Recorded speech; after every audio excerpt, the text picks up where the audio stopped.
IPL 17వ season లో Royal Challengers Bengaluru ఓటముల పరంపరను కొనసాగించింది. ముంబై ఇండియన్స్ తో జరిగిన మ్యాచ్ లో మరోసారి పేలో బౌలింగ్ కారణంగా ఈ సీజన్ లో 5వ ఓటమిని చవిచూసింది. ముంబై ముందు భారీ టార్గెట్ ఉంచినా కూడా ఆ లక్ష్యాన్ని కాపాడుకోలేకపోయింది ఆర్సీబీ జట్టు. పూర్తిగా బౌలింగ్ వైఫల్యంతోనే రాయల్ ఛాలెంజర్స్ బెంగళూరు ఓటమి పాలైంది. దీంతో ప్లే ఆఫ్ అవకాశాలు 90% పూర్తిగా కోల్పోయినట్టే. ఇప్పటి నుంచి ప్రతి మ్యాచ్ గెలిచి అదృష్టం వరిస్తే తప్ప ప్లే ఆఫ్ కు చేరుకునే అవకాశం లేదు ఆర్సీబీకి. మరోవైపు ముంబై ఇండియన్స్ అటు బౌలింగ్ లోను ఇటు బ్యాటింగ్ లోను అదరగొట్టింది. ఏకంగా 197 పరుగుల టార్గెట్ ని అలవోకగా ఛేదించింది. ఇషాన్ కిషాన్, సూర్యకుమార్ యాదవ్ ఆకాశమే హద్దుగా చెలరేగి బౌండరీల వర్షం కురిపించారు. 4లు 6లతో నువ్వా నేనా అన్నట్లుగా ఇద్దరు వీరబాదుడు బాదారు. మరోవైపు రోహిత్ శర్మ కూడా అద్భుతంగా ఓపెనింగ్ స్టార్ట్ అందించాడు. ఇక చివర్లో హార్దిక్ పాండ్యా కెప్టెన్ ఇన్నింగ్స్ తో 350 స్ట్రైక్ రేట్ తో కేవలం 6 బంతుల్లోనే 21 పరుగులు చేసి మ్యాచ్ ని ఫినిష్ చేశాడు. కేవలం ముంబై ఇండియన్స్ 15.3 ఓవర్లలో 3 వికెట్లు కోల్పోయి 199 పరుగులు చేసింది. దీంతో 7 వికెట్ల తేడాతో ముంబై ఇండియన్స్ ఈ సీజన్ లో రెండో విజయాన్ని సొంతం చేసుకుంది. అంతకుముందు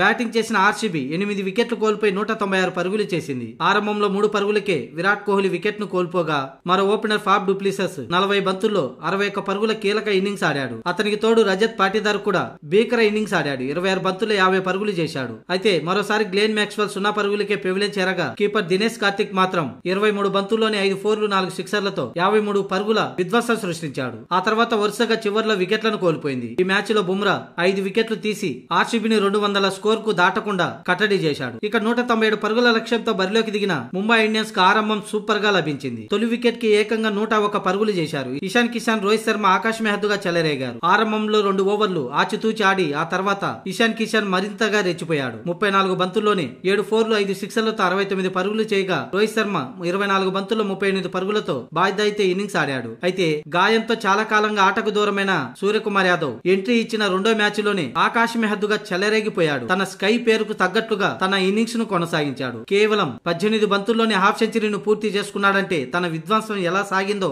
అర్థం చేసుకోవచ్చు. తన ఇన్నింగ్స్ లో 19 బంతుల్లో 5 4లు 4 సిక్సర్లతో 52 పరుగులు చేసి అవుట్ అయ్యాడు. ఇక చివర్లో హార్దిక్ పాండ్యా, తిలక్ వర్మ ఫినిషింగ్ టచ్ చేయడంతో మరో 27 బంతులు మిగిలి ఉండగానే మ్యాచ్ ని ఫినిష్ చేశారు. ఇక ఈ మ్యాచ్ గెలుపుతో ముంబై ఇండియన్స్ ప్లే ఆఫ్ అవకాశాలు సజీవంగా ఉంచుకోగా ఆర్సీబీ మాత్రం 90% ప్లే ఆఫ్ అవకాశాలను కోల్పోయిందనే చెప్పాలి. ఇక పాయింట్ల టేబుల్లో ముంబై ఇండియన్స్ ఒక స్థానానికి ఎగబాకి 7వ స్థానంలో నిలిచింది.